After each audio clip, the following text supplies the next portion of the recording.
各位朋友，大家好。现在来自于卫福部的卫教单就是说症状差不多，但是结局大不同。小小的咳嗽可能会致命，最主要是在讲到说很多病虽然是小小的咳嗽，可是可能有一些其他病要特别注意的。就是说只有咳嗽而已吗？有那么严重吗？有一台语说少个唔通拖久那个就不要讲了你知道吗？就是有好几种严重的病，就是都是刚开始是咳嗽但是其实它是比较严重的。那最难的就是说，这个常常刚开始只能说是感冒，比如说它只是流鼻水、鼻塞头痛、疲倦、发烧啦、酸痛啦、咳嗽这些啦，甚至是甘丢等呕吐、腹泻，刚开始都是这些症状而已。其实真的是不太好分。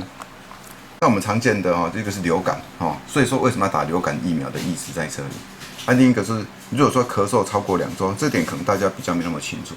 咳嗽超过2周，台湾将近每5个人就有1个人得过百日咳，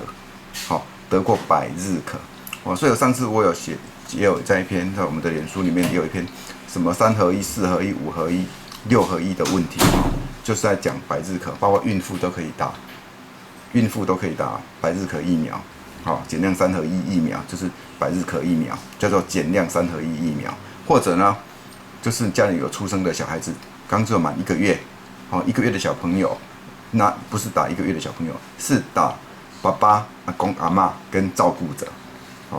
另外有些传染病可能就是也是有些咳嗽的症状，所以有时候我们要必须做一些快筛啦，或其他一些检查，包括另外还有梅浆菌也是。那卫生署的宣传意思是说，